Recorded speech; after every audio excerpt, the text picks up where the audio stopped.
What up, party people? It is the Gumbo Pot Podcast. It's your boy, Nigel Henderson, a.k.a. Nigel with the Knife, with my trusty, dusty, once again, my trusty, dusty comrade, Omar Alcibar. What's up, baby? What's up, everybody? How we doing today? Good, man. How you doing? And how are you doing? Man, I'm chilling. I'm good, man. I'm good. Just, it's been getting cold out here in LA, which is, the only thing of note as of right now. No, there's some stuff that happened. There was a... and I haven't gotten my stimulus check. You haven't gotten... I got mine. Thank goodness. In a form of another card. And so I bought groceries with my stimulus. Well done. You need groceries, and I cook for a living. So, right. We got a new president, thank goodness. Yes, that's true. Out with the old, I say. So out with the old, in with the older? I think he's older, right? Yes, he is older. He is older. I keep seeing him when he was running up looking like a wrestler, like he was about to come out and DDT. That'd be so good. Like fireworks behind him. He's like, God, it was hilarious. And he probably could have got the rights for Hulk Hogan's song. Was that I am a real American? He's like walking out like fight for the rights. Hell yeah, Hulk Hogan was the shit. Yes, he was. Here and all. Rest in peace, Zeus. Yeah. No holds barred. That was my shit. And I went for Zeus. I'm telling you. Although Hulk Hogan was kind of fun. Oh man. You know what was my favorite of those 80s like rockin' wrestling era was a guy named Junkyard Dog. Junkyard Dog was the shit. Junkyard Dog was fuck, man. I love that fool. He had he'd come out with a collar and a chain. Yep. And he whoop ass, and then he'd get beat every now and then, but it would be like beat like by the Hulk. It wouldn't be like no little scrub whooping him up. So we can shoot the shit all day. Ladies and gentlemen, we do have a special guest for you. He's one of my New Orleans homeboys. He's a world-renowned artist. He goes by the handle of Vision and Verbs. That kind of goes with his art form. He plays with both written as well as visual concepts, both video as well as film and photography. And he's just all around good dude. He actually put your boy in a magazine. Well, not even a magazine. Reuters. You know what I'm saying? He put your boy in Reuters. Oh. So I want to introduce you guys, the Gumbo Pop Podcast, to my boy Kasimu Harris. What's up, baby? What's up? Woo! You got the sound and everything. It's a party. It's a party. What's up, boss man? Welcome to the Gumbo Pop Podcast. Thank y'all so much for having me. I'm excited to be here, truly. Truly, I know it's a little late where you are. I think it's 2 hours ahead in New Orleans. Yeah, I think the wife Ariel, she might be putting the kids to bed by now. One of them was up when I was still there. Well, thank you for braving the wrath to be with us instead of putting the kids to sleep. Right. Well, true Gumbo Pop fashion, we for anyone this is their first time checking us out on the podcast, we have conversations with our creative homeboys. We talk shit, we drink. So we're gonna take this ride, but before we start, we gotta cheers. And you gotta do eyeballs. So you got your drink ready? No, you got your drink ready. Look straight into the camera. Look straight into the camera. You got to get virtual eyeballs, gentlemen. Brother. Cheers. Boom. I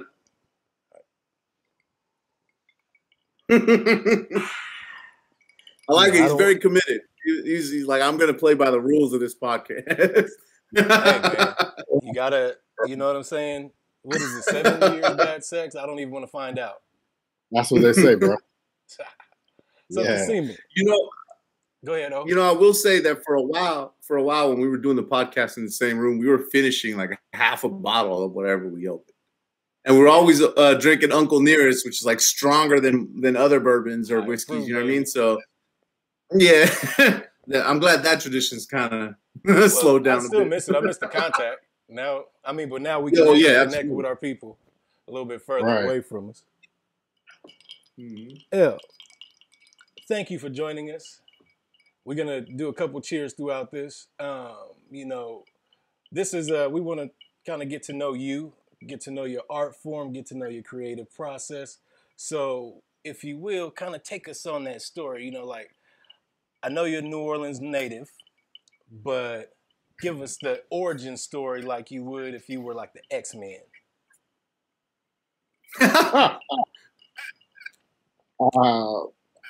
I discovered my superpower through a lot of failures. Through times of great stress. Right. It was going in his face. It was then when I walked into the computer lab my freshman year of college, and I did not yet know how to type. And I galvanized a bunch of strangers into typing my final paper for me. Nice. I love it. It was then that I knew I could affect and move people for the positive. I love it, my brother. That's a true story. True story? That's a true story. I mean, you know, I guess my final paper was due and I hadn't done it yet. And I just promise you, this was like 1997. So you can see people were in chat rooms and stuff like that. So I was looking to see whoever could type the fastest. And I was like, hey, here's 2-3 pages for you. Here's 2-3 pages for you. All right, let's get it done. Let's get it done. Damn, man. Hey, that's amazing. That's a great strategy. How many people wrote your entire paper? Like, did you delegate it to a bunch? Nah, like 3 people. Seriously. Like, you know, and this is a true story, but it is a joke. But, you know, I think that helped me with becoming a reporter and a storyteller, that the ability to quickly connect with people and let them know what it is you're trying to do and how can they best help you do that. So oftentimes it's telling their story.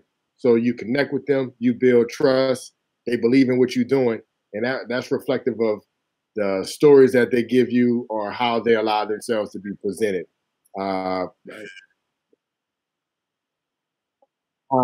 So I was about 17 or 18, and I didn't go into writing just yet, but maybe I wrote a paper. That paper turned out to be a really good paper, and let me know that I could write.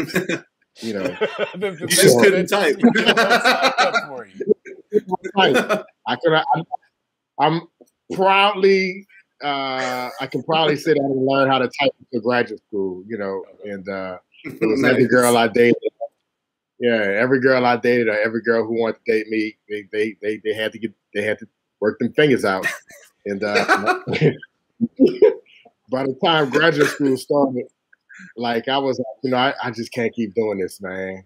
And because if it wasn't your girlfriend, it came with sometimes some strings that you didn't want attached, you know. Like, right. I get you. I just need you to type this. We ain't going to no date. I don't know what you thought this was. I just need a stenographer. I love it.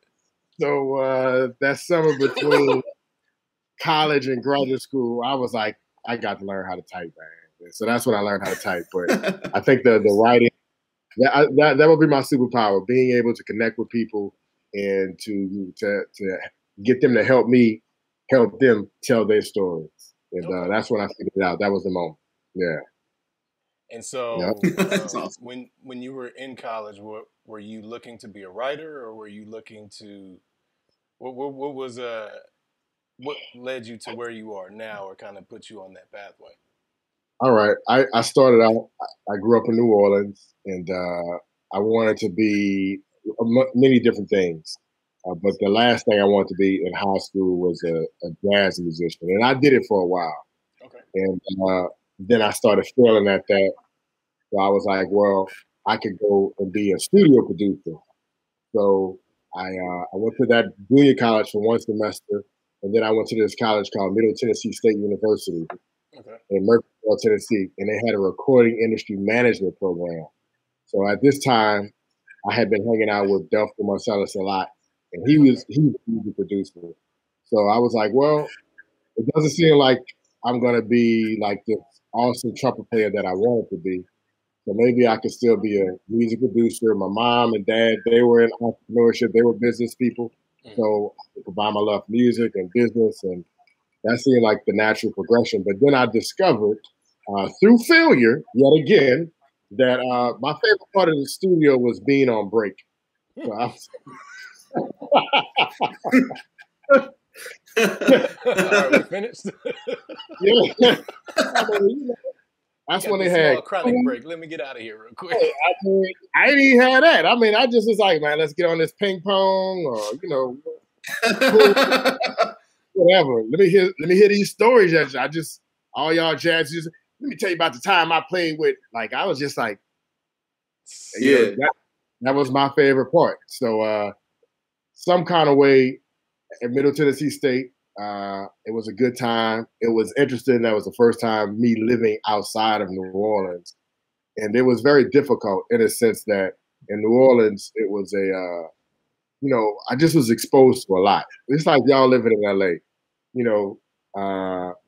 I told people, I'm in a fraternity, Kappa Alpha Psi, and I had all these wonderful experiences in high school that people just thought was lies. Like, and then they would how do you call it? Like, finesse the story.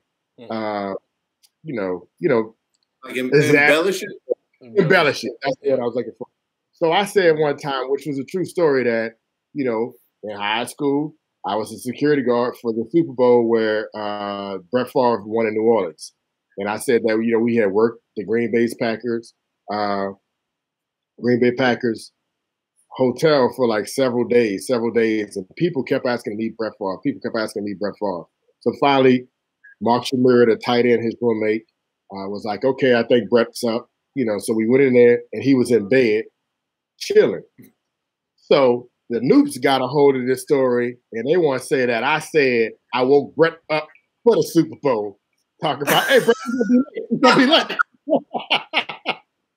So, that was interesting. That's what I mean by, like, people didn't this New Orleans dude who just had like a lot of experiences. I had already gone to Europe for 2 weeks playing trumpet coming out of high school before college. And I lived in a big city where, you just met a lot of people. Lawrence Fishburne, John Goodman. I went to a lot of concerts. I met Ed Bradley, all this stuff. I saw Tito Puente play when I was 13, Okay. I knew Marcellus used to talk on the phone with him. And so coming to Murfreesboro, Tennessee was a drastic change for me. It was smaller. Most people had lived in a lot of small towns. A lot of people had traveled abroad. So eventually I said I was failing at recording industry management, and I wanted to keep my in-state tuition. So I started trying to find ways to stay in college.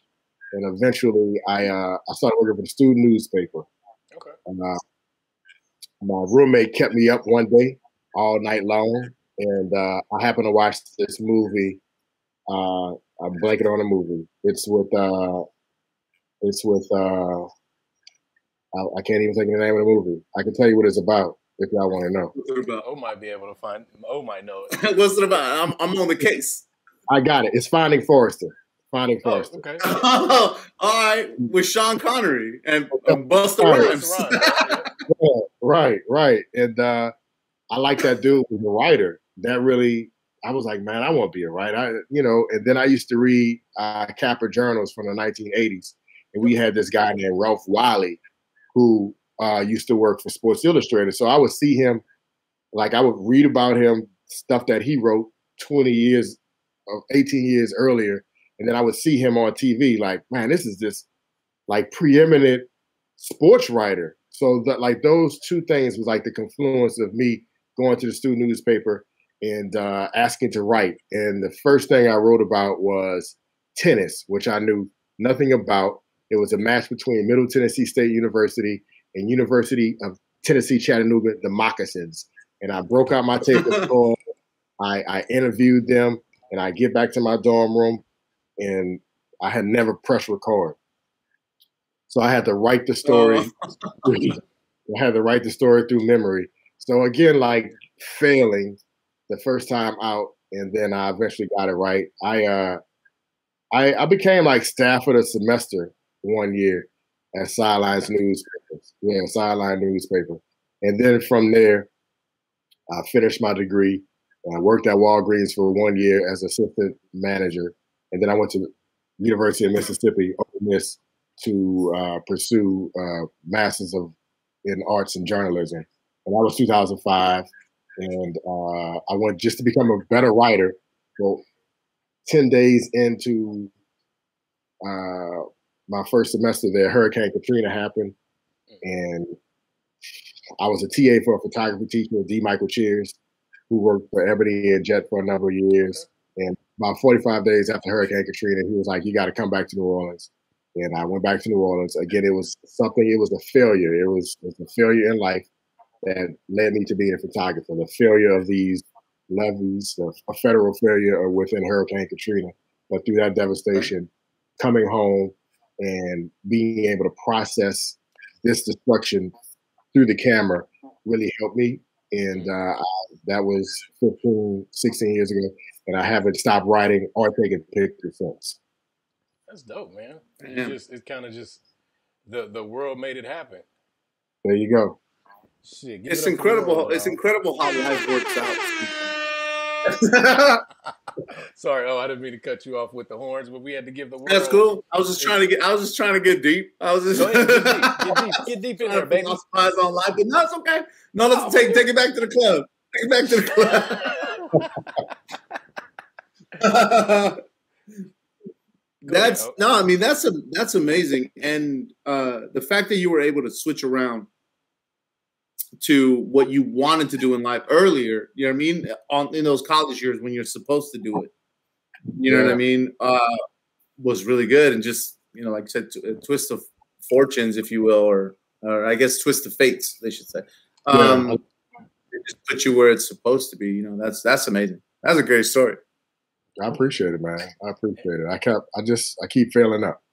Hey, that's the best way to fail. Fail and level up at the same time. Shit. There we go. Not everybody can say they feel like that. So that's really dope. Right. I mean, you've worked with like New York Times, Reuters, Huffington Post. Like, how is it being, you know, part of it is being creative, but then also as a writer, you have to tell a story. And then sometimes I know when you have to collaborate on those stories can get misconstrued, or even your creativity can be kind of compromised too. How do you balance that divide between like creativity and working for? Yeah. Well, with photojournalism, it's with certain shots you just know you have to get, like basically it's the same as writing the 5 W's: who, what, when, where, why, who. You know, sometimes how. You know, so you need a shot to establish that. You know, so in photography you go like pretty basic, like wide, maybe the whole room, medium, maybe half of the room, and then your tight shot, which could be a detail like someone's hands or something like that. So, you know, if you're thinking all very artistically, you may just be doing all details or all abstract type things. And you, as a photojournalist, that's stuff you do after you get the basics of the story, and then you build up or out from that. That's how I look at it. Got you. Okay. Pretty dope, brother. You just gave like a little master class on the Gumbo podcast real quick. Like do that snippet and charge people. Somebody's at home talking about, he doesn't know what he's talking about, man. I don't know. They're like, there's so many more. There's so many more than that. Like, if they're at home and they're listening, that's all we need. He didn't even get into macro photography. And if they're hating, please comment so more people can comment so we can just. Right. Look at this guy. He's a professional. Jesus. Right. Yeah. So damn, it's like that's you, from what I gather, it's like you're still able to, even within a framework, you're still able to put your creative spin in certain instances, where it comes with shots and then telling your story. yeah, very much so. With writing, it could be a little different depending on like the mood of the piece. If you're writing, and you can always think of a creative way to tell a story if it allows for it. I mean, sometimes, I love music a lot. Like sometimes you could just play too much. Like the song didn't call for that. If it's a ballad, Right. you did it like, come on, bro. So sometimes the mood doesn't call for that. Sometimes it's really a basic type mood. Sometimes you can put in some flourishes. But I have with writing. Sometimes you do get a little bit more pushback. I had something with an editor recently where I didn't like the way they edited it, and I said it twice last year. That's happened. I just didn't like the edits, and I pushed back. One thing was that. If I can't say too much because you know what it is, but they just felt like other people within the publication said things that I said, so they didn't want the reader to be preached to too much. And I'm thinking like, well, my argument was not everyone will read this publication in its entirety. Some people will read just what I wrote, and I don't want people to think that in what's going on, I've missed the mark. Mm-hmm. And I guess I can say this for this other piece with the story I wrote with you with Reuters. Some of the stuff that they edited out, I fought to put it back in, particularly when you talked about how you felt trying to teach cooking classes after what happened with George Floyd. Like, this brother lives in LA. LA has had massive protests. If we're talking about the coronavirus, it's also important not to just talk about him as a chef, but him as a person. So the editor listened, and that's the argument that I won. What we're talking about is the story I wrote for the Timeless Reorder Foundation about the impact on people in the hospitality industry in Los Angeles during the coronavirus. So go check that out. So yeah, it works different ways, and sometimes you get an editor who may say something like, I want to hear more of your voice. I like when they say that, I wrote something with Nicole Taylor for Thrillist about 2 years ago, and it was about tailgating at the Saints game. And I sent her the draft. I liked it, and she was like, "More voice, please, of your voice." So I was like, "Boom, all right, cool." Yeah. I was like, "There's a narrative coming up." At first I was code switching, and then I said, well, you want me to turn it up?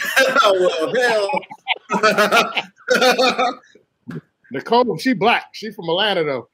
Hey, I love it. Well, you get, that's what, I prefer that. I prefer real, a lot of, I was always told, especially when we were doing the podcast early on, one thing you have to really actually do is just give a fuck about what you're talking to your guest about and actually care about what they say.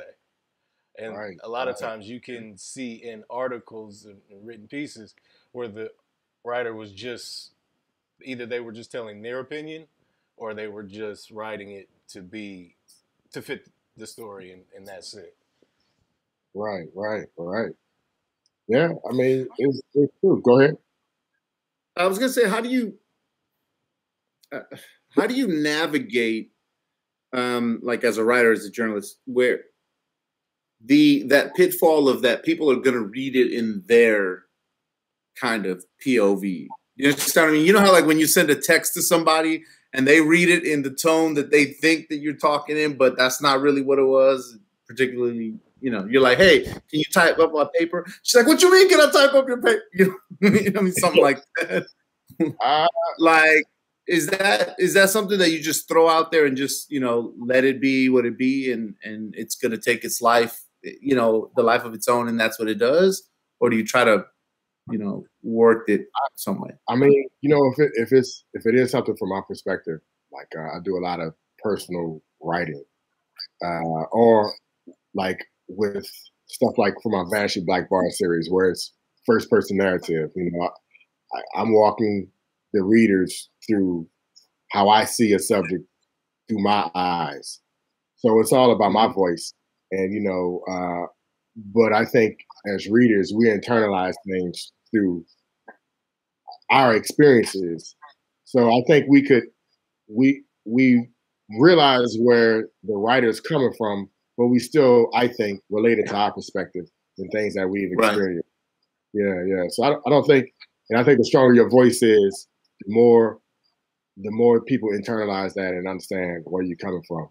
Now, everything doesn't lend itself to that, and I think it's interesting, man. Like I just took some photographs for the New York Times for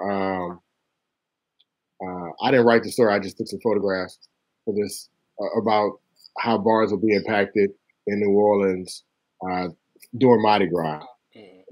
I just decided to read the comments, and a commenter said something like, now this is the New York Times. I don't know any of these people making comments. Someone was like, well, I understand that you went to one bar. So it was white bars mostly, but they did talk to 2 black bar owners. So I took the pictures. So someone was like, I appreciate that you did talk to Kermit Ruffins, but next time, will you talk to some other black bar owners? Yeah.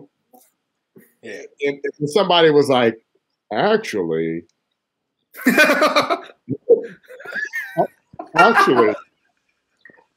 they talked to more than one black bar owner, and the photographer, who's a black person, has about black bars in New Orleans. You should check it out. I was like, damn. Nice. Burn. I want to be like, right? You sitting there in the comments like, ooh. Oh shit, it's about to go down. Like. I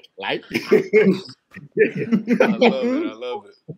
So I mean, like, even though it was a fair balance article, the person who wrote it, a guy named Brett Anderson, talked to various bars.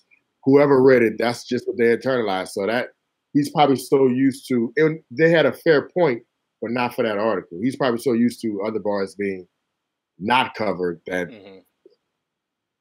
he didn't. I mean, like, when we gotta take stuff through our own experiences anyway, to a degree. Yeah. I wanted to bring up because you mentioned it. You took the what happened? Oh, okay, there we go. Pause. Hold on, real quick. Matter of fact, right before you say that, though, let me get my bottle real quick. Right, cool. Kasimu, you took all the photos for the Vanishing Black Bars and Lounges, right? Right. Yeah, I took that and I wrote that. Yeah. Right. What you sipping on today? I am right now. You know what I'm doing? I'm on. So I like to buy nice bourbons to sip on, and then I buy handles of like Jim Beam to just drink and mix. Like I'm like, I don't care about this shit. Let's drink it. But I found this Black Barrel, like by Jim Beam. So it's like a little bit. It's probably the proof is a little bit higher too. Shit! Earthquake. Don't forget where you are. Oh, yo, did you feel the one the other day, son? Yeah, woke up. Yo, it shook me crazy. Anyway, pulled her away. All right. Oh, you got it. What you drinking? I've seen that. Yeah, I've had that a few times. Yeah. Everything's backward, but this is not bad. Right. Like even to sip on, it's not bad, and it's like your ass is fucked up. I mean, all right, I'm gonna mark you back in real quick. My bad. All right. 1, 2, 3. Out my hair, Craig. All right, so okay, I wanted to ask you a question because you brought up Vanishing Black Bars and Lounges. which was a photo series and article as well, right? I guess would you call it an article? I don't want to diminish it in any way. But I took a look at it at the photo set, and I love it. I'm in love with it. I'm actually looking at it right now here on the side because there's a certain I don't know what I want to call it. There's like a je ne sais quoi that's in small bars and lounges. Yeah. You know what I mean? That I feel are very much captured in these photos that you have. Like, I'm not gonna lie to you, I haven't read the piece. I've just been looking at the photos. But down to like the bartender's arm, like just it's really good, man. And when I moved into my place here in Inglewood, I went down. There used to be a bar right here up the street called the Market Street Bar and Grill. Very much a black bar, like was one of my favorite spots to go to. Yeah, and they shut it down. And just looking at these photos gave me that kind of vibe again of like there's just a certain vibe that you were able to capture. So I really, really like that. I just wanted to mention that. I appreciate it a lot, man. Thanks so much. That means a lot to me. Seriously, that it resonates with you, and it's a bar that you haven't even walked in. The feeling that you got, that was my whole intent. So it means a lot to me. Everything you said right here. Appreciate that. And you know what? Now that we're talking about New Orleans, since you're from New Orleans and live there, what would you say if I, as a tourist, wanted to say, hey, I'm on Bourbon Street right now. I'm going to walk over to Dookie Chase. Would you advise me to do that? What time of day? Exactly. Thank you. Thank you. That's my whole point. So I did that. Okay, I did that, and it was middle of the day. We're talking 1 o'clock, 2 o'clock in the afternoon. But I didn't tell any of my other friends from New Orleans that. You know what I mean? I didn't tell Nigel the time of day and they were like, "What are you doing? You're like, you're not. Don't take that walk." And I was like, it was fun. Yeah. I mean, depending on what route you took, it could be pretty safe. Because when you said Bourbon and Dookie Chase, I was like, okay, so he went down Bourbon. He, I was trying to think of which way you would go. I went through the park. Makes total sense. And then, like, I don't know, under a couple freeways or something.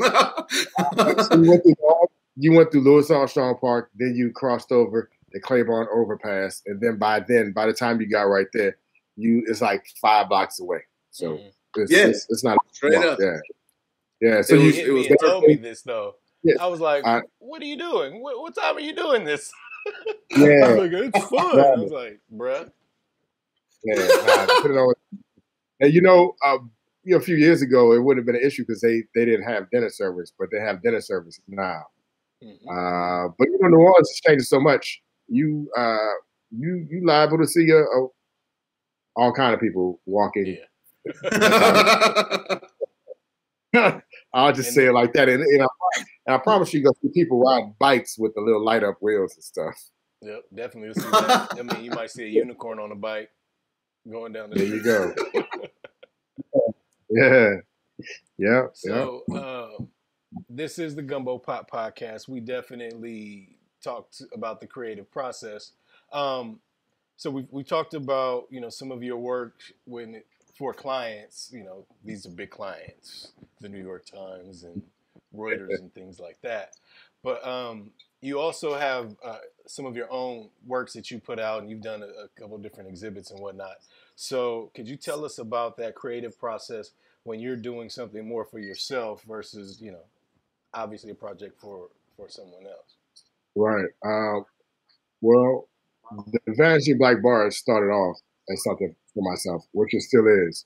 Okay. And so I'll talk about that a little bit. And that, the photojournalism part of my practice, my entire artistic practice, really just comes from like a deep curiosity of things.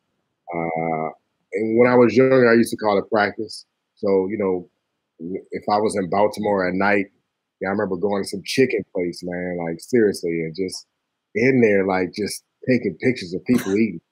You know what I'm saying? Like, I wish yeah, I don't know where it was. I mean, but it just was like a pretty authentic type place. Like, yeah, I used to maraud around cities a lot with the camera. It's something I still do, but not as much. Being in Europe, I did the same thing. And I was in Europe from, I went in like '07 and '06, I think. Just being curious. So that all informs your artistic practice. And I know if there's a photographer looking at this, whenever you go to these portfolio reviews, they always ask you, like, what's the work that you've done for clients? Like you say, then what's the work you've done for yourself? What's your personal project? So for years, all I had was personal projects because, I didn't have any clients.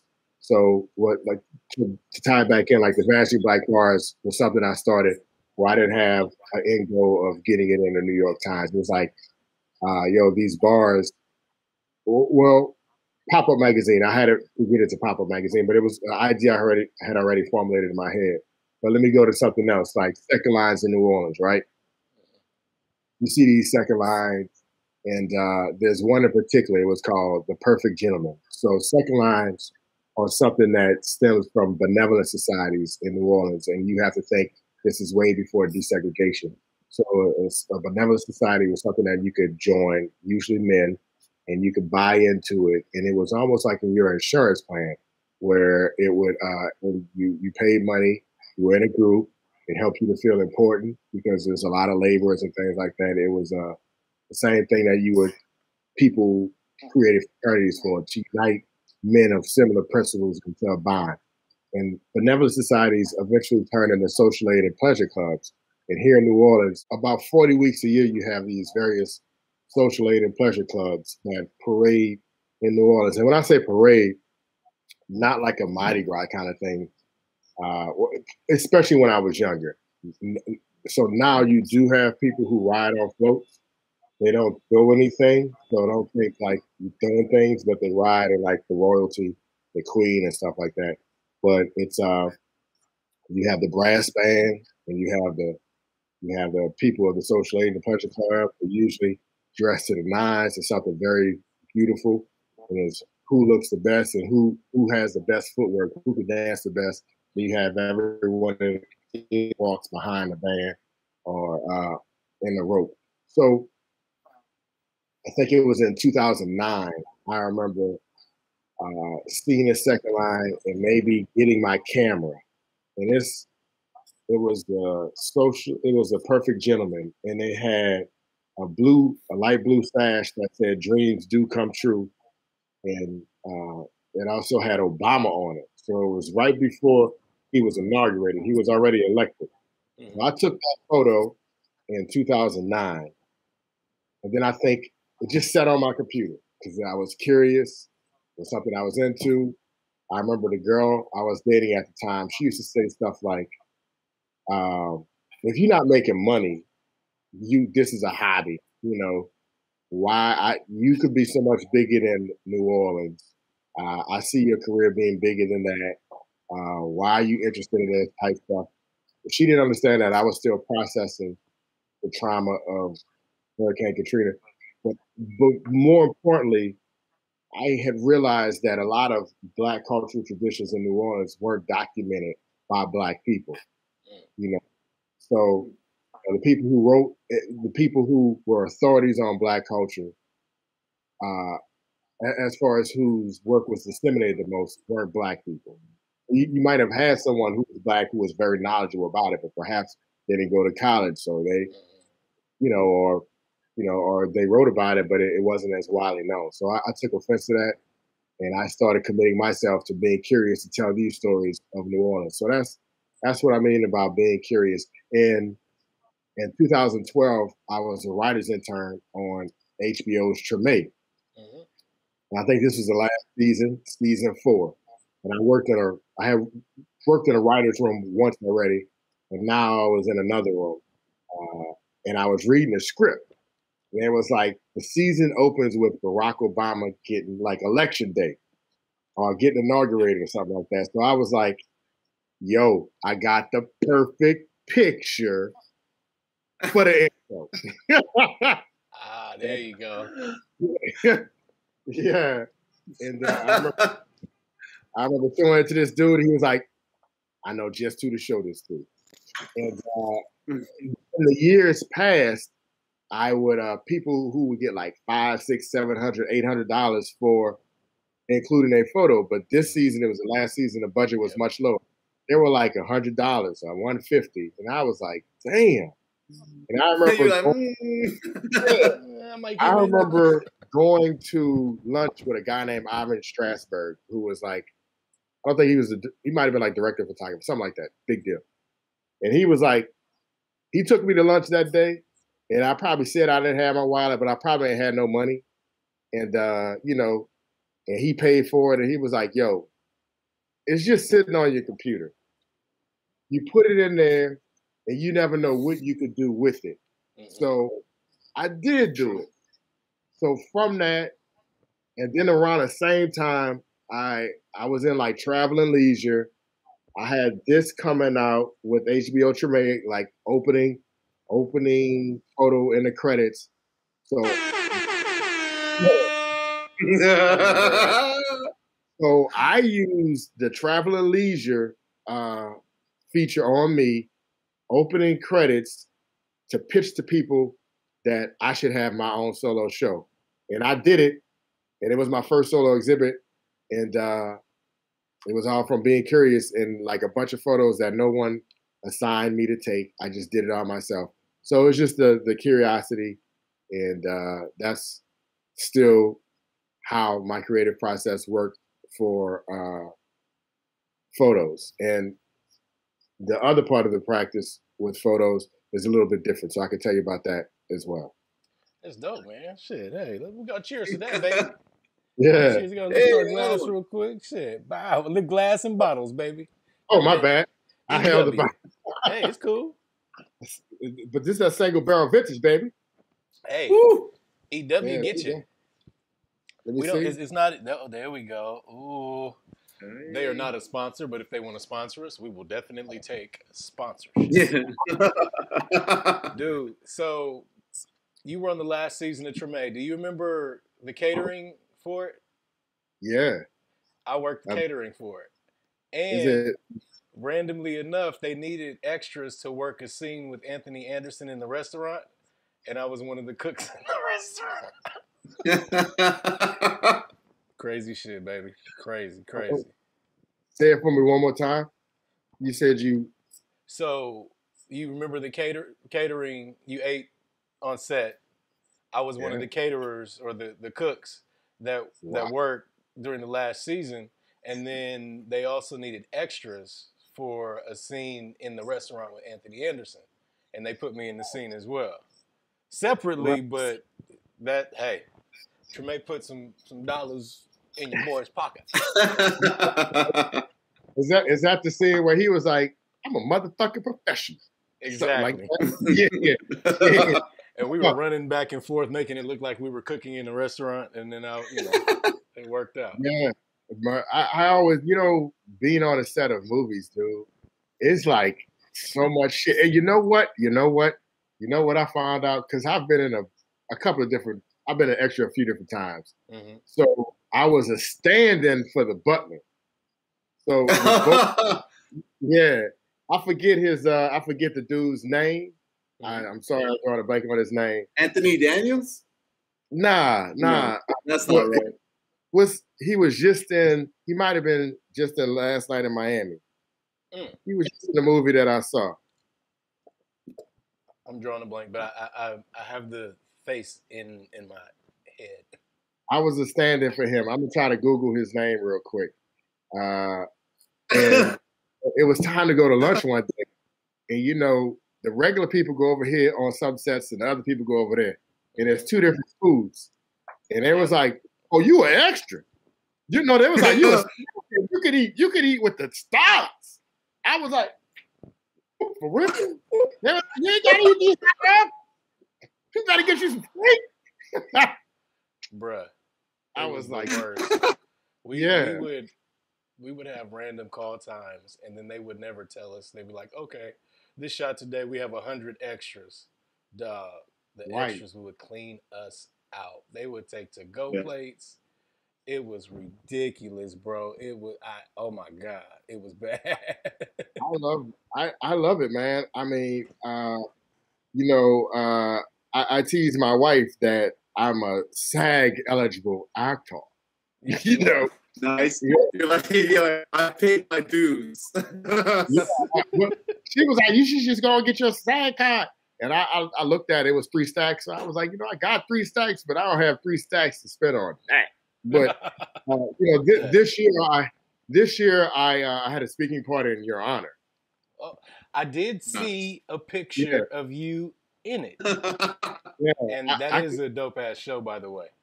Would y'all like me to reenact my I think so. I was like, Mary! Wait. You gotta do that again. You gotta give it one more time. We had a little bit of a choppiness, so we go cue you in, baby. You gotta do that one more time. Hold on. Give him a line reading. Hold.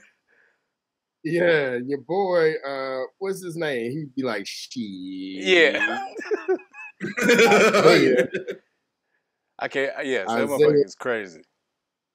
What's his name? Isaiah. I don't know his name, but he even did I saw on YouTube he had an interview, and he was talking about literally his famous shit, and he's like, I can do it for an hour long. They literally did. You know where that came from? You know where that came from, dog? That came from the Netflix show with Nick Cage, The History of Swear Words. Yes, that was that. It was hilarious. Yo, they did one on shit and on the word shit, and he's just like shit, and they just keep cutting away from him doing other shit, and they come back to him, and he's like, and it just keeps coming back, and they have a timer, and the timer's like an hour and 15 minutes, and it's like, he's like, come on, right?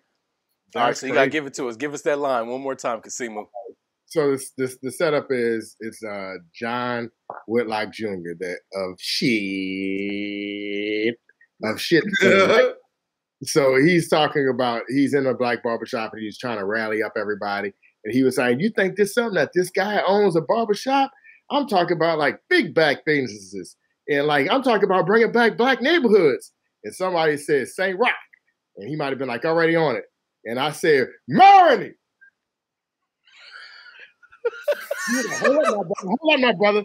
That Marnie, too far gone. Lord have mercy. Now we're gonna have to find the clip. That shit's hilarious. That's amazing, yo. Hilarious. That's the best. It's this part that kills Marnie. I love it. Yeah, man. Yes, I was in that Alicia Keys. I was an extra in that Alicia Keys Fire We Make or Fire Next Time video. I was in that with Maxwell. I was in Paperboy. You can't see me in that. Extra in that. What else? I did this Facebook commercial one time, and it paid like $600 at the time. I was like, shit. I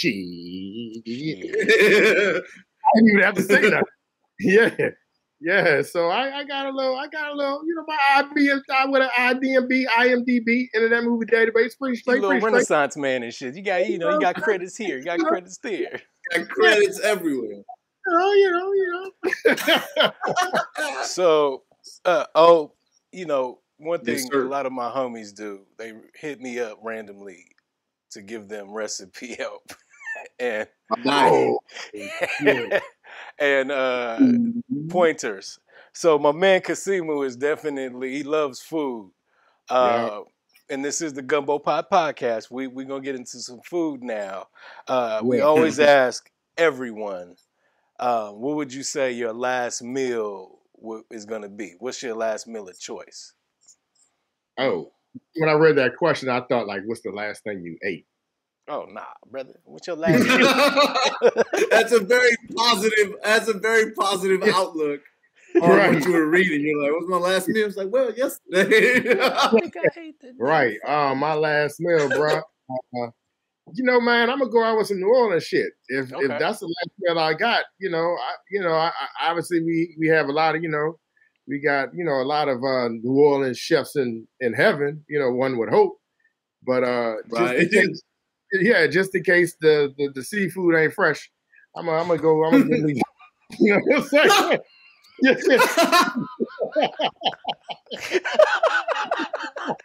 Well, it's always fresh. He can make it on demand. Right. He's like, how many fillets you want? 4? Right. Jesus Christ.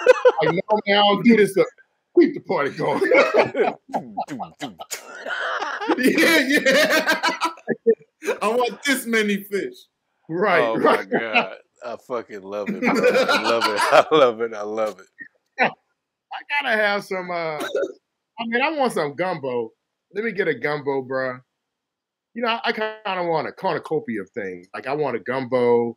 Maybe just a cup so I could have other shit. Let me get like an etouffee. Let me get a little, maybe like an 8-inch po' boy. I'm gonna probably eat 3, and like a good probably blackened fish with like a crab sauce on top, something like that. Yeah, that's how I'm fucking going out, baby. Yeah, it sounds good. You were real passionate about that food. That was gonna kill you anyway. Right. The more butter sauce, the better, right? Yeah. Butter everything. You know what I'm saying? Yeah. Yes, indeed, bro. You know how to cook? You cook? Huh? You cook? Yeah, I cook. You do? Tell us about what you cook, man. Let me tap down my tone talking to Chef Nigel. Oh hell! What? He said, "What do I cook, nigga? Do you know who I am?" You blew up the hood and everything. Yeah. That's like the time I was in a club and I was like, man, next dude bumped me, man. You know what I'm saying? Like I'm and the next dude bumped me, I looked and I had to do like one of these. I don't want no trouble with that, brother. Oh, what's it was up, like, brother? Yeah, I was just moving out your way, man. Keep it moving. Like one of them 6'5" D linemen. I was like, oh no. So when you said that was my reaction. But then I saw who you is. I'm like, oh, well, I dabble a little in the kitchen. Nah, no intimidation, baby. You know what I'm saying? We all people under God's green earth. Right. Nah, man. You remember I cooked, man. The last thing I cooked was a braised short rib. Okay.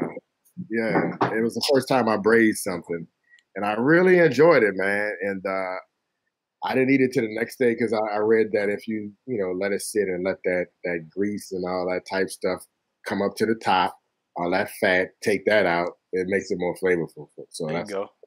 That's what I did. Yeah, smart man. Good. Yeah. Yo, I got a question, Nigel. Why is that? I thought fat means flavor. It does, but if even with soups, even with gumbos, when you let it cool, everything comes back down to temperature. Your fat cap is going to rise to the top of the container that it's sitting in the refrigerator, and fat is flavor, but that's kind of like excess fat at that point. So you just scoop that off. Okay, that makes sense. Because if you were to reheat it, that fat would just be sitting on top of. So you get rid of it, and you pretty much got essence of whatever's there. Nice. Perfect answer to my question. He is a chef. Yeah, right. Hey, people be asking me stuff, and sometimes I just be like, I gotta call you. I can't text. It's not gonna help. You know what? It was like that for me with you one time, and you know, I don't know why. Sometimes on Saturdays I used to listen to Car Talk with those two brothers from Boston. This is Car Talk NPR, and like people and people would talk about like, you know, like, well, this isn't happening, this isn't happening, this isn't happening. They were like, sounds like your alternator. And I called Nigel last year because I'm at frying chicken. And he was like, he just called me and he was like, sounds like it could be a number of things, like either the group. And like I just told him what it was and he helped me remedy it, whatever the word is. We troubleshot the problem. You know, I was like walking through the steps and we made it happen. And then there was a Facebook shit talk between him and his spouse about the chicken later. It was hilarious. It was epic, dude. Because she always clowned on me, talking about like, I love his fried chicken, but why does it take so long and shit like that. Well, I think, well, I don't know. I'm just saying. Maybe she needs to help you make it so that she can't talk shit. There you go, man. There you go, bro. You know what I'm saying? And that's the answer. I think the worst fear for a home cook, particularly one who, like, I'm just starting to fry chicken, is to, like, people cut into your shit and it ain't ready. That's like, always a fear. That should be a fear. That's tough. So it makes you pay attention to what the hell you doing. Right. Like, I'd rather it be over than under. If that's going to be the end result where they're not going to like it, I'd rather they don't like it because I cooked it too much than not enough. Because then they're like, you're trying to poison me. And it's like, and then people judge you. If it's undercooked, they really gonna talk mess. If it's overcooked, they just be like, yeah, he cooked it a little bit too much.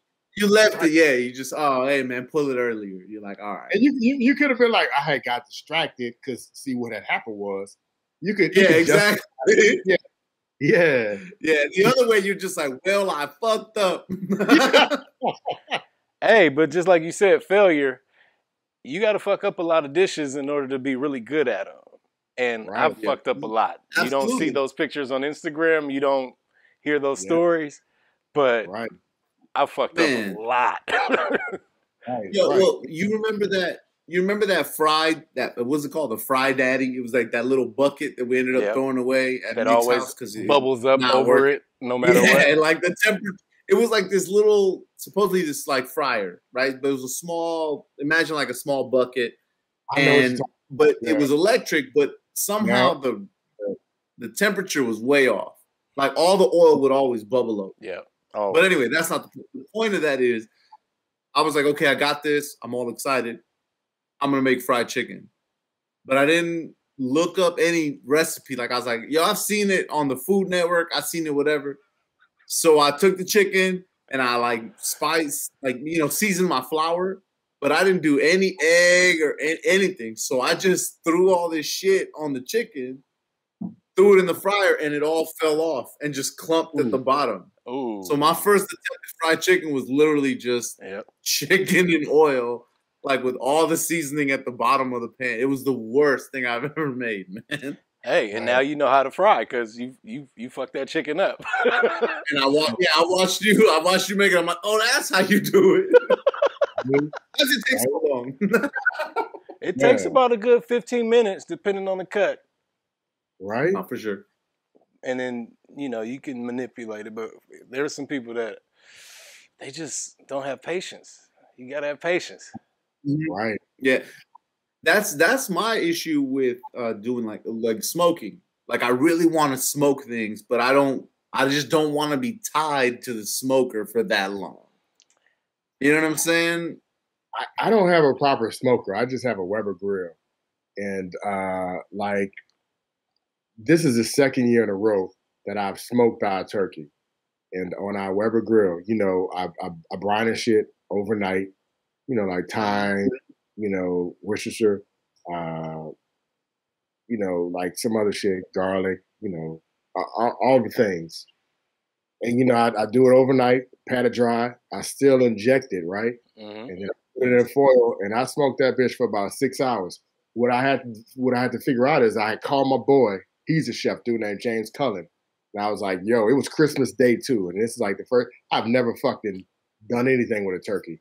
So I call him and I'm like, yo, this is what I'm doing. Like, he was like, 350, turn it way down. So I had to turn it down to about 250, you know what I'm saying? And like, you know, that whole low and slow thing. So, you know, you go outside, you have some drinks, you put on some music. I find this shit very relaxing. You rotate it a few times and you keep water in a little pan to keep the shit tender. And it was charcoal. I took off some charcoal. I had wood. He said, don't add too much wood. I did it again this year, got the very same results. And you also inject it. The shit is good. So this year, how I upped the game, because last year, I didn't know, I didn't care. You know what I'm saying? Level up. Level up. I like that song. Shout out to Sierra. There you go. For real. Last year, what I did, like I said, I never made a turkey before, so obviously I didn't know how to cut one. So it was like time to cut the turkey in front of every fucking body. I'm like, basically my mother-in-law took over, and and I was like, man, you know what, man, this shit ain't gonna happen no more. Hey, bro, let me explain to you the most stressful situations. I'm gonna give you two situations, and this is from my years of catering. Right. Working the omelet station. Yeah. Carving the turkey while you're doing this, mind you, this is for clients. Mm-hmm. And we'd be catering. I mean, I did the head of ICM one time, and David Beckham and his wife were in the house. I had to carve a turkey in front of all these people, and I had to make sure it was right. So you like, let me go back to all of my training in culinary school to make sure I don't look like I don't know I know what I'm doing. Wow. Bruh. Well, what's step one? What's step one, Nigel? All right, so it's Thanksgiving, it's Christmas, whatever. We got our turkey on the table. Like, well, you know, you hit the breast. There's a couple things. Like I usually go for the breast first, and then I start taking the legs off and everything, because for some reason, people like dry meat. But that's the other thing. But you want to get a little bit of each piece so that people can enjoy it, because some people like dark meat, some people like the breast. Some people like the thigh, the wing. Look at Kasimu. He said, like, yeah. Yeah, I did lick my lips. He said, yeah, I thought about that breast meat right there with the little gravy and the sauce. Mm. Yeah. But, I will say this. Because obviously Thanksgiving was smaller last year, I thought that I could just do roast a thigh. I would not suggest just roasting the thigh. Although I like dark meat, I feel like you at least got to get the half where the breast and the thigh versus or just do the whole thing. Right. It doesn't translate. You know what? It's weird when it's missing. This is what I did. I Googled it. I Googled something, and a dude was like, it was some chef of like Le Cordon Bleu or something. Shout out to the dude on YouTube. I forget his name. What he said was, look, what I do is I carve it all up in the kitchen and just, on a good platter. And he showed me how to cut it up. And it was basically the same way as cutting a chicken, and I cut that back out. You save that for your stock.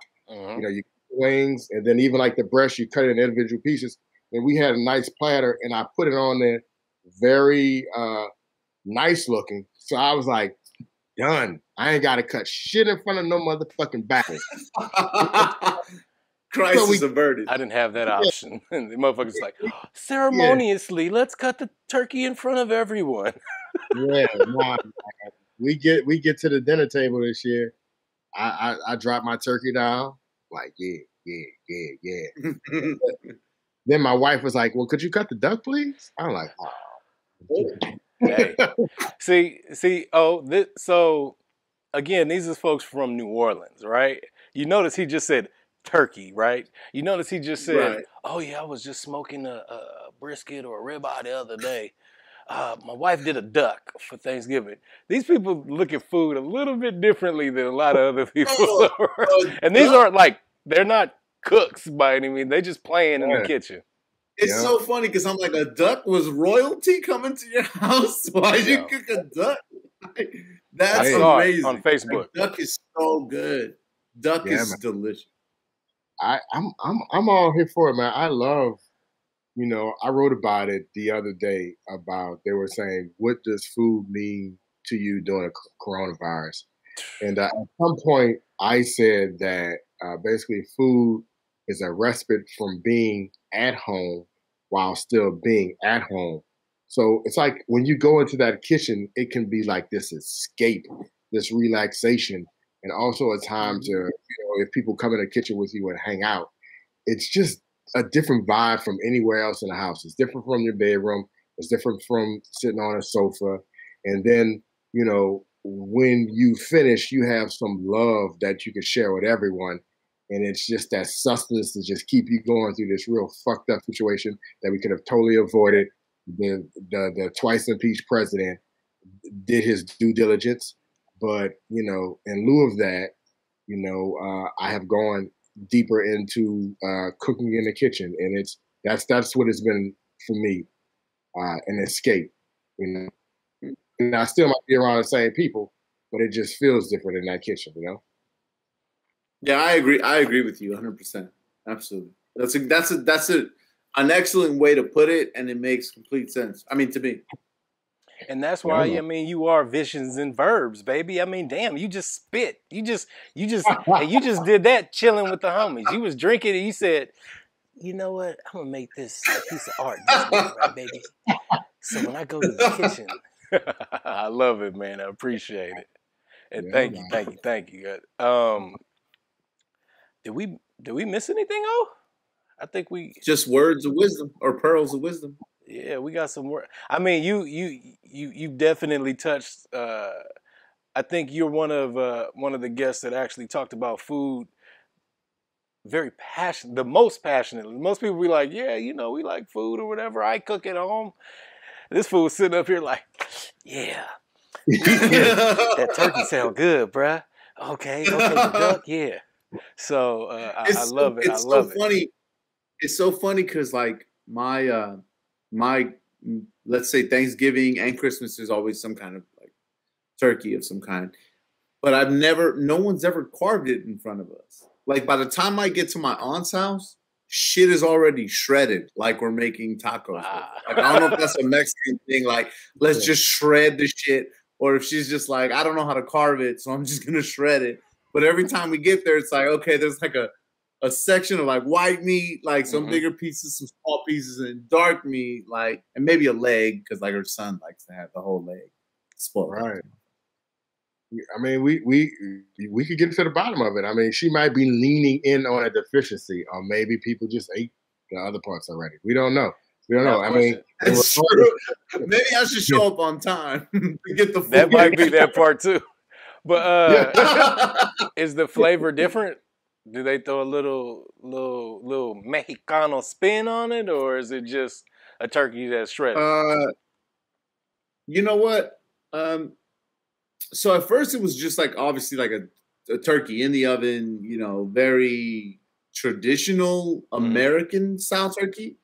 And then they started doing like, okay, this is great, but we're also going to bring in some like a pork leg, like not like a ham, but like a leg, you know what I mean? And that's where the flavor is really at. The turkey, you know, it depends what you put on it. Like we always have a salsa there, you know what I mean? So that doesn't matter. Like no matter where you're at, there's like salsa. So I've had every kind of food with salsa on top of it.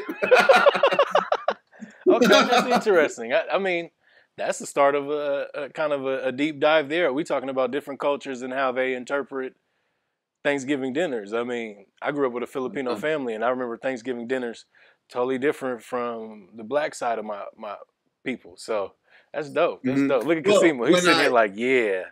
Right. Well, it's crazy. When I started dating, like I dated a string, like a back-to-back white girls. Be careful. And like that was like crazy because I I got 2 Thanksgivings every year because like we don't eat till like 8. Yep. And they would eat at like noon or 1 or something like that. So I would always get that real early, like, okay, this is what an all-American white Thanksgiving is. And it's like it wasn't really that much different from ours, from like so it just kind of really made me realize that my family had really bought in to particularly Thanksgiving. Christmas way different. But Thanksgiving, I was like, they're like, okay, this is how you celebrate. It's almost like they looked at the manual, like how to have an American Thanksgiving, even though you're not American. It's like there's this and this.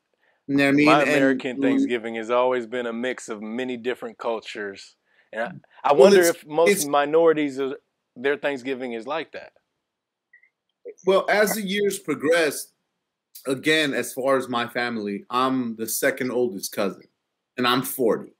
So, you know what I'm saying? Like, I've seen it evolve. Okay. And as the years went by, more and more of our kind of, you know, flavor came into it, or even just other Latin American flavors. Like, you know what? It's Thanksgiving. We're getting some Cuban, you know, like dishes. Or we're getting some. Yeah, and it just became much more of like a Latin celebration with like still a turkey shredded. Okay. I mean, I feel I'm you know, my family's from New Orleans, but definitely, you know, California raised, right? So we'll have New Orleans food, but then we'll have other shit. And my lady, her family's Samoan, so the food that they have is even different. So it's really just a wash, and I love it because I'm like ready to eat everything. Yeah, hell, that sounds amazing. That's the thing I got to get more up on my New Orleans foods. You know, it's just like stuffed bell peppers, gumbo, red beans and rice, all of it Creole. Not Drew Brees' red beans and rice. I heard about that. I haven't. Yeah, bro, it looked like refried beans. Excuse me, I couldn't get it out. It probably looked like 3 interceptions in a game. With the dry ass Bailey. I love. Hey, you hit it on the head, bro. That's exactly what it was. And for your main course, 3 interceptions. Just rude. Like, I'm ready for I'm ready for him to go, man. I was, you know, he's done well. I think people should leave on their own time, but particularly after when he took all those pictures with Trump, and then when he said what he said this year, definitely being ambivalent to the goddamn what's going on in the community. And then for the last 3 years, he's just definitely let me down as a Saints fan. Having said that, despite his politics, despite all that, having grown up as a New Orleans Saints fan since the 90s, he is the most prolific quarterback we have ever had. He is the most successful quarterback we've ever had. He and Sean Payton have definitely turned our franchise around. So if he came back for one more year, okay. I think that he should not. But I mean, even last year when he fumbled, it's just like he running backwards and got the ball like it's a loaf of bread and fumble. I'm like, damn, like an opportune time, man. You know, so then that's a good question in itself, bro. When is it time to hang that shit up? When is it?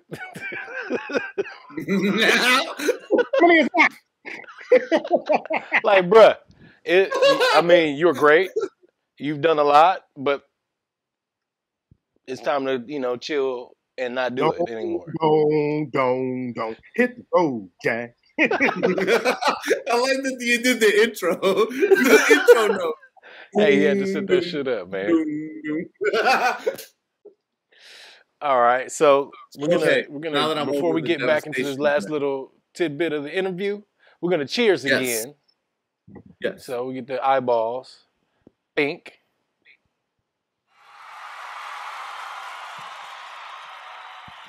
Mm.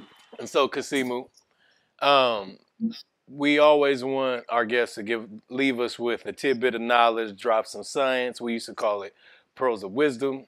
So before you leave the Gumbo Pop podcast, we want you to drop some L. Kasimu Harris knowledge for the people, baby. Well, thank you. I'm gonna just go back to music. You know, I started playing trumpet at about 15, and by 19, I had all these expectations. You know, Miles Davis dropped the album at 19. Uh, Wynton Marsalis, Terrence Manchester, so many people, Lee Morgan. You had these people who were like extremely precocious, which I was not. And moreover, what's worse that I did to myself as a trumpet player is that, you know, Miles started playing bebop in like 45. And I would look at how he sounded in 1963, 1965, when he had his second great quintet with Wayne Shorter, Herbie Hancock, Tony Williams, Ron Carter. And I wouldn't think about that 20-year time difference. I just would say, I want to sound how he sounds now. But like skip the 20 years. Skip the 20 years. 20 years of practicing, experience, 20 years of failing, 20 years of everything, of just really that whole thing of that 10,000 hours of it takes 10,000 hours of mastery to become a master at something. So that's what led to the demise of my jazz career, really. So I say that now with the writing and with the photography, you know, it's been almost 20 years since I started in 2001 at Sideline's student newspaper. And I mean, when I got a job out of graduate school in 2008, I worked at a New York Times weekly newspaper. You know what I'm saying? And that shit lasted 2 months, and I got fucking fired because I misspelled something. And you know, no one who I work with, be it editors, be it publishers, I don't see their fucking name in the New York Times. You know what I'm saying? But at that regional, small ass newspaper, they said I wasn't good enough. So they wrote me off. I was expendable, you know? But I didn't let someone else tell me who I was and who I could be or couldn't be, you know? So I've just kept going, you know, and through a lot of trial and error, everything I visualized for myself was coming true, you know? I said that I wanted to be a features writer at a newspaper or a magazine. You know, I've done that. You know, I said that I wanted to be on magazine covers. I've done that. You know, but the shit hasn't happened inside of a vacuum, because tangible advice is that continue to pursue your craft, right? But get it off your computer, share it with people. If you want to be in the art world, you need to know curators. You need to know other artists. You should go and support these artists. Be willing to be critiqued. If you want to be in newspapers, tell the fucking story yourself already. You know, there's so many platforms that you can put it on, and someone will see it. But start off with maybe your local newspaper. I started off working in New Orleans with the black newspapers. That was my first professional gig, the Louisiana Weekly and New Orleans Tribune. That's who I wanted to work for. I had a commitment to black excellence, and I wanted to be in that lineage, because there was a time where that's all you could work for. Thinking about places like the Chicago Defender and things like that. So, you know, meet curators, meet editors, share things on your computer. And lastly, no matter what people tell you, man, don't fucking stop. If this is what you say you're passionate about, just keep doing it. You're going to fail. I've been on gigs where the fucking memory card broke. I've lost hard drives. You know what I'm saying? I've done, if you can think of it, I've done it, man. And it's like, I feel like Antoine Fisher. I'm still here. I'm still here. We're here. Yeah. But it's true, man. You know, and remain curious. And I'm always, I think that I'm always just like, you know, I see someone and like I'm just curious about him, and I want to talk to him. And oftentimes that has led to something else. You know, it may have been, for instance, I met a young lady, Allison Glenn, in maybe 2017, and I met a dude named Larry Osimenta. Same night, they were in New Orleans for the Independent Curators Conference. So quickly, those two people were independent curators at the time. So Allison has gone on to work for Prospect 4, and now she works for Crystal Bridges, Arkansas, and Bentonville. Crystal Bridges Museum of Art in Bentonville, Arkansas. So Larry continuing to be a independent curator, but he is like internationally renowned, and I think he's on the Biennale in Greece. So now I have 3 photos in the permanent collections of Crystal Bridges because I know Allison Glenn. We stayed friends. We've done studio visits. I've been in exhibits that she did that with open calls. And it wasn't like I met her with the intent that, oh, I'm going to get 3 photos in Crystal Bridges because I didn't know what Crystal Bridges was. Well, sorry, I've been in an exhibit that has taken my photos from New York to Pittsburgh to all kind of different places. You know, when I met these people, it was just like meeting people. But, you know, you come up with your peers, you know, and so that's what I mean by it's important to get the work off your computer. It's important to know people. It's important to network within your field and be genuine. Just be a good person. Don't do no fuck shit. If you can do that, man, I think you'll be all right. Well, there you go. There you have it, people. And hey, no fuck shit. Yeah.